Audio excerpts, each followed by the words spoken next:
Hi, my name is Patoh Njuguna. Welcome to the ZERITE Experience.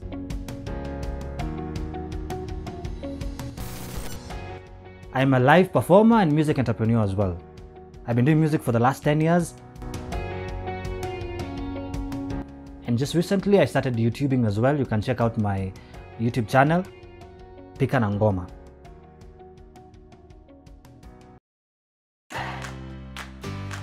My grandfather he loved to sing. My mom was also in choir. And so from them I got my music talent. But how I decided to join music as a career was immediately after high school. I was writing very many songs. I started learning the guitar, I think a year into high school. And then I started writing songs. And then immediately after high school, I had a long list of songs. And then people from my family were like, yo, you should record an album, you should do something with the music. And that's when I decided to record my first album. So in 2010, I released my first album, and it was a decision I made because of a lot of encouragement from my family, but also because I've loved music since I was born. It is something that has been in my DNA for a very long time. So that's why I decided to do music. Although my first love was football. If I was given the opportunity, if Kenya was a bit different then, in relation to how they regarded sports, I think I'd prefer to be more onto the sports side. But I still love music. Music is something I really love, and it is something I chose to do as a career. So the kind of music I write is, I call it feel-good music, because I don't like to categorize it under one particular genre. I call it feel-good music because I try out very many styles. I have songs in what I call Pacho Kacha. Pacho Kacha is something new that I've come up with. It's a mixture of Nairobi pop, pop pacho, and then with a fusion of Chakacha in it. And so many of the new songs you'll hear from me are heading towards that direction. But however, I've written so many other songs. I have reggae songs, country music, rock, soft rock songs. I have cultural-ish songs and basic ballads. So the kind of music I do is very diverse. That's why I like to call it feel-good music. So as I said, in 2010, immediately after high school, I cleared high school in 2009. So the next year, during the 2010, I recorded my first album. Immediately after recording my first album, I decided to enter into music as a business full-time. And to be able to do that, because once I had my album ready, I didn't know what the next step was. So I felt that I needed to go to school to learn more about the industry, because I didn't want to become just a random musician, a singer who just is in the industry as a normal artist. I wanted to dive deeper into the music business. And so I went to school. I went to Brookhouse. I studied business and technology and music for 2 years. And then I also worked there for another 2 years.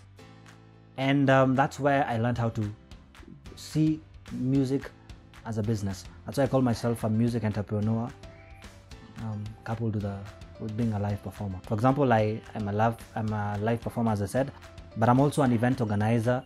I manage a few artists. I also now have entered into basic video editing, production as well. And so I do a lot of things in the music industry. And the reason I can do all these things is because when I went to school, I learned so much about the industry.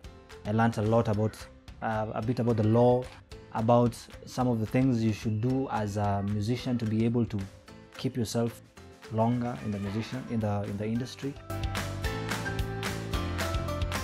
I remember there was a time I'd had a band, and I won't say their names or anything, but I had been called for an event, and I think I was too proud to go by myself, because I'm a guitarist, I'm a keyboardist as well, and then those days I was too proud to go by myself. I didn't want to be the only person on stage, so I decided maybe let me get some people to come, and I think I was a bit nervous as well. So I had a band, and the band was full of professionals. They were good guys, and I think this is one of the biggest mistakes I made, because I paid them for a gig I wasn't being paid for. And so I had to come out of my pocket and pay people for a gig that I wasn't going to be paid for. I learned from my lesson. But on the day of the gig, shock on me, the bassist didn't come. And so they told me they had another bassist. A guy who had just been got from, I don't know where, a random guy, came drunk, didn't know the songs. These guys were all of them were older than me, so they had just come there for the money. So I remember when I went on stage, and the guy who, the keyboardist is the guy who was my link with the band, and he told me, Patoh, don't worry, this bassist is a good guy. Aja perform ngoma lakini nimempatia chords, so he knows the chords, but twende. So nervous, me went on stage with 4 people who I wasn't very sure about. And now if you're a musician, I think you'll understand this. What happened was, when we went on stage, actually before we went on stage, the keyboardist akaniuliza, hiyo song ya kwanza iko key gani? We had just practiced 2 days before. Alikuwa ameniambia that you na everything in check.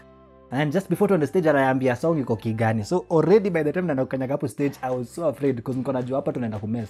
Watu wajui song iko on what key and all that.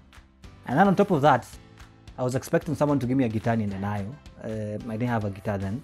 Kufika stage nikahave kuchukua guitar ya mtu mwingine ile ilikuwa kwa stage. Now if you're a musician, you understand this. Hiyo guitar yake alikuwa mid-tune a semitone below. So when I went on stage, nikaanza kucheza guitar inacheza a semitone below. Now the guy yule ameniuliza key, he's a professional, anaweza change to whatever key na anaweza flow nayo. But I had also invited a friend of mine, and the friend alikuwa anacheza trumpet, na yeye ameprako wimbo in a particular key, so anajua that's it. So tumefika hapo stage, guitar yangu ndio ina lead everything. So guitar yangu iko chini. So mimi nikicheza niko sawa. Band ikicheza wanajua kumove to the right key.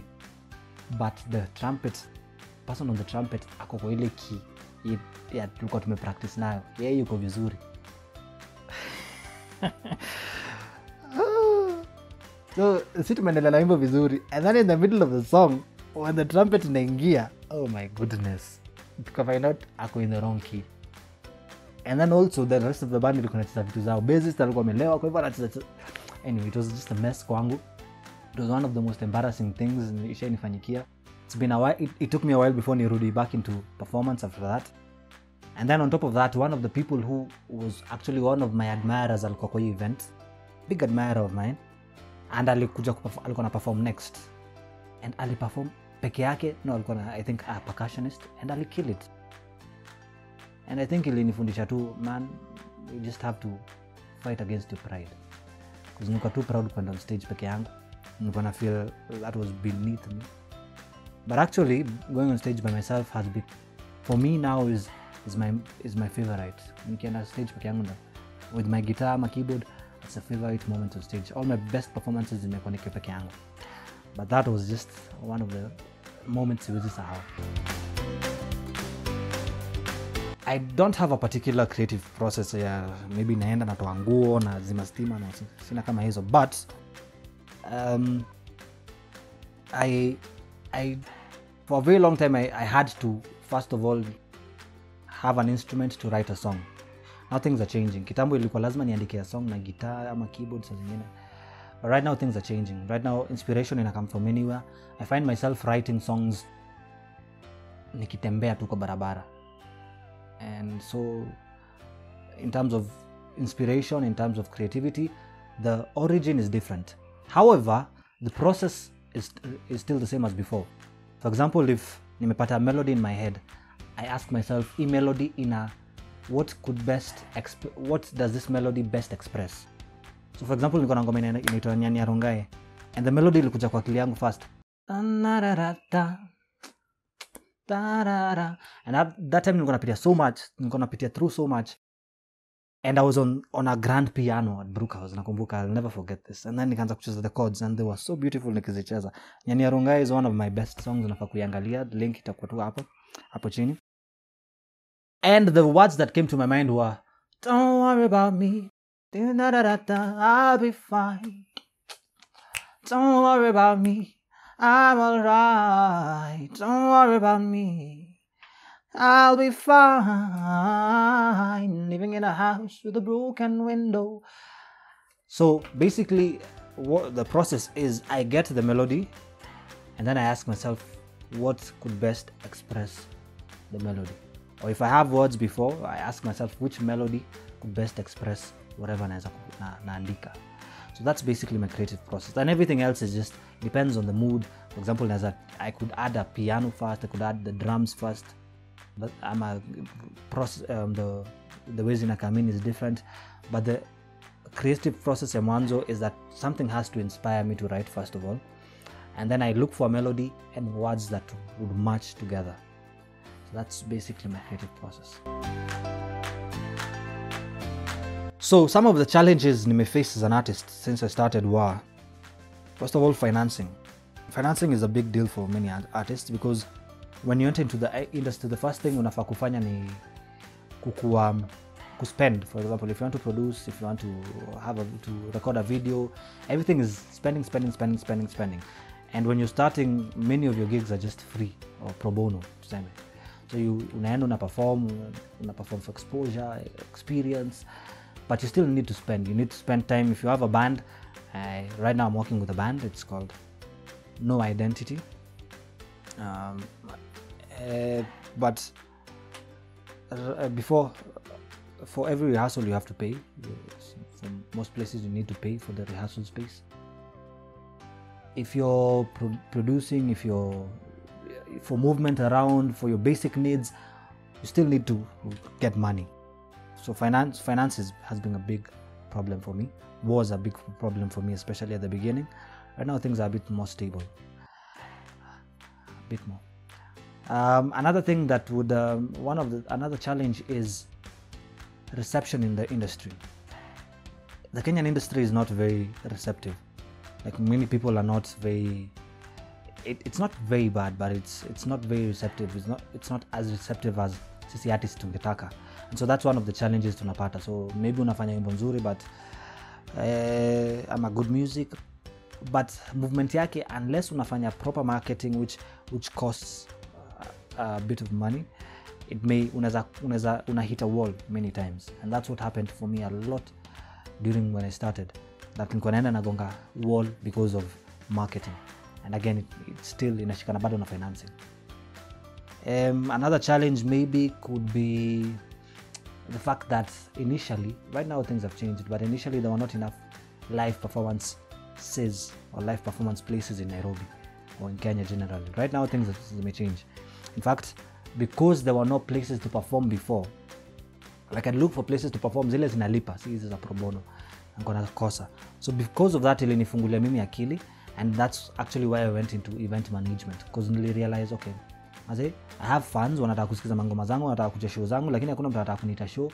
So what do? I started organizing my own events, and that's how actually I made a lot of my money, through organizing my own events.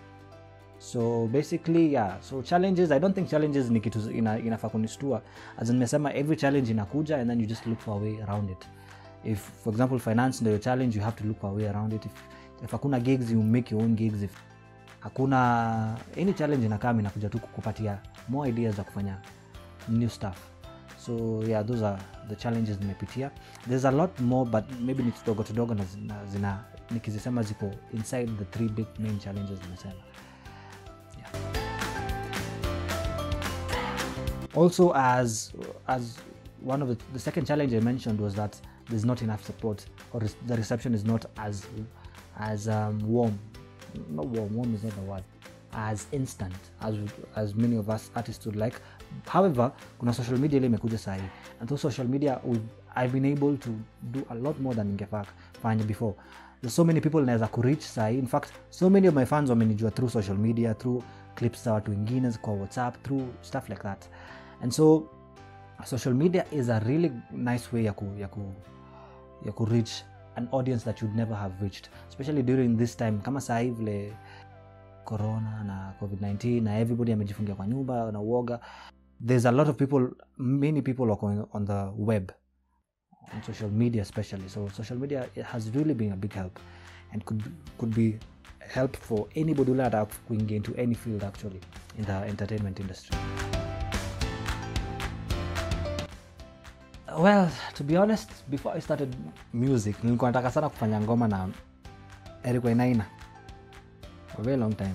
In fact, nilipokuwa nikigrow nilikuwa nampenda because nilikuwa nasikiza some of his songs, and nilikuwa very much inspired by Erikoinaina. And then the first collab niliyoifanya nikafanya na yeye, Sasa najilizanga sasa wataka kufanya ngoma na nani? Well, ningetaka kufanya ngoma na Sauti Sol. I mean, I respect the art, but to be honest, I'm more attracted to people ambao na feel wana that are kind of not noticed ama neglected in the industry, ambao wako na real talent. And so many of the people I'd like to kufanya collabos now ni people ambao maybe hawajulikani sana. I have a friend, but si ati hawajulikani, wako na following but not as big as maybe Sauti Sol ama many other big people. So maybe guys like Billy Black, who's a really good songwriter. I respect his music. I'd also like to work with some female musicians. I love Zinia Manase and her music and her voice actually. I'm in love with also Emma Churito's voice na watu kama napenda Nadia Mukami na the way she's coming up in the industry.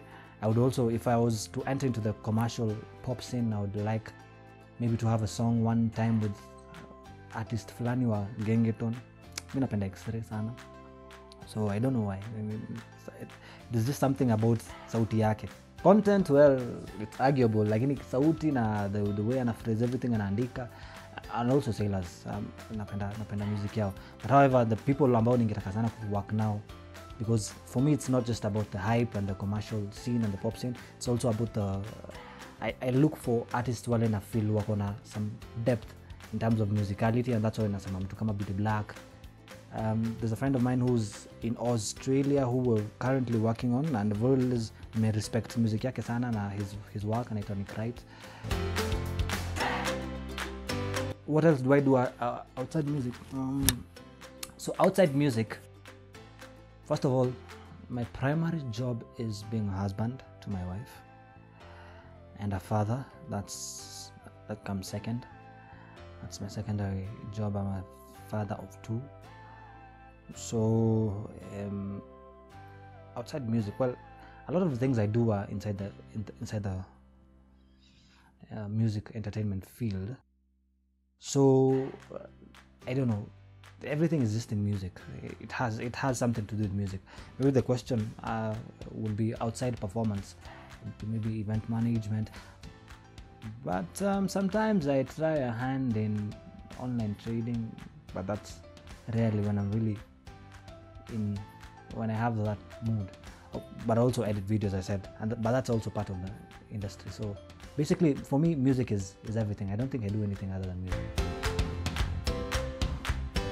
So my advice to any upcoming musician, mtu yule yuko high school amemaliza ama yuko high school anajaribu kufikiria anataka kufanya nini afterwards, anataka kufanya music.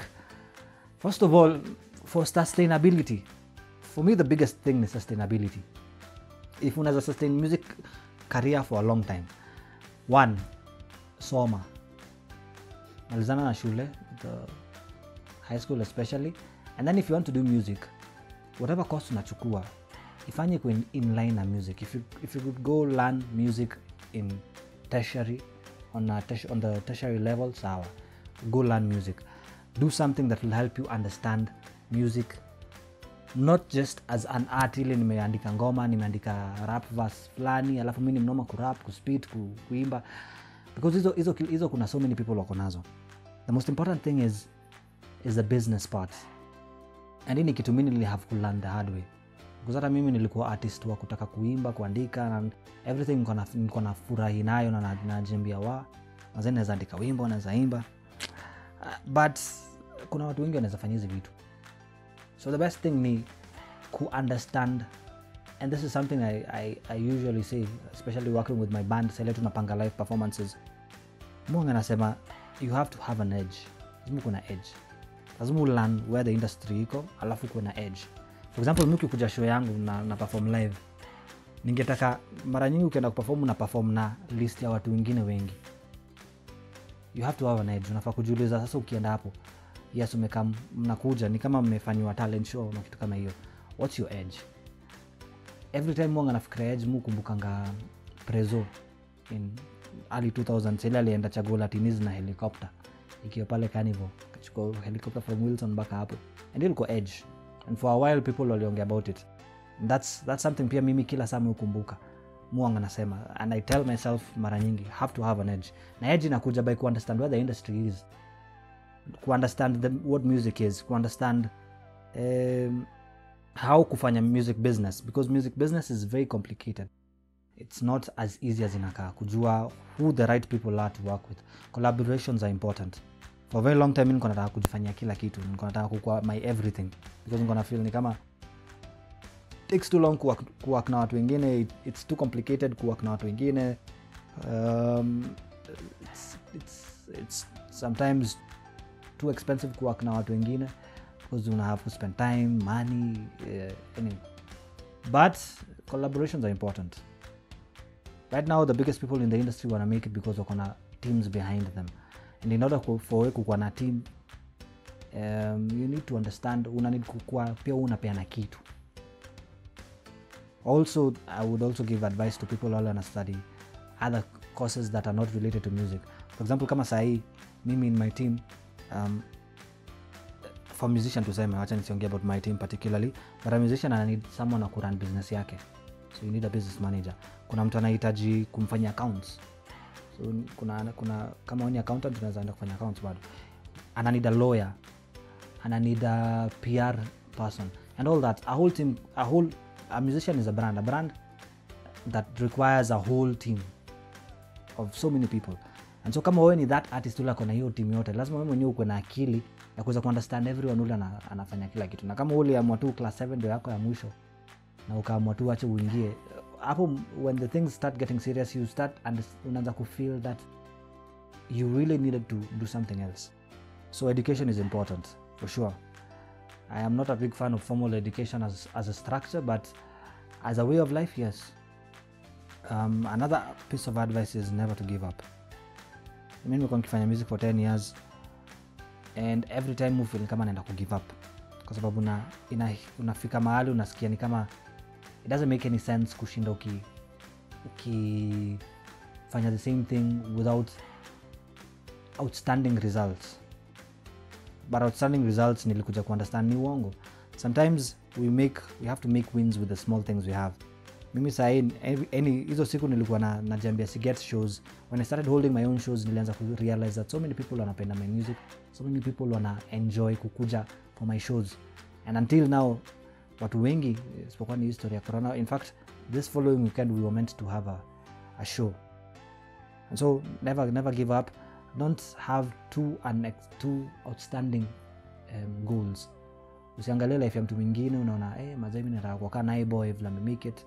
Anayo pesa yote, sijui nataka kuwa kama Davido. Well, kila mtu akona level yake ya success. And so never underestimate your level of success and never give up. So if you want to find Patoh Njuguna, you could find me on IG at the Patoh Njuguna. Facebook is Patoh Njuguna still, Patoh Njuguna and the Honorables. And then my YouTube channel is called Patoh Njuguna. I think there will also be a link on the description. Hapo unaweza pata my songs, my newest releases, and also episodes from Pika na Ngoma.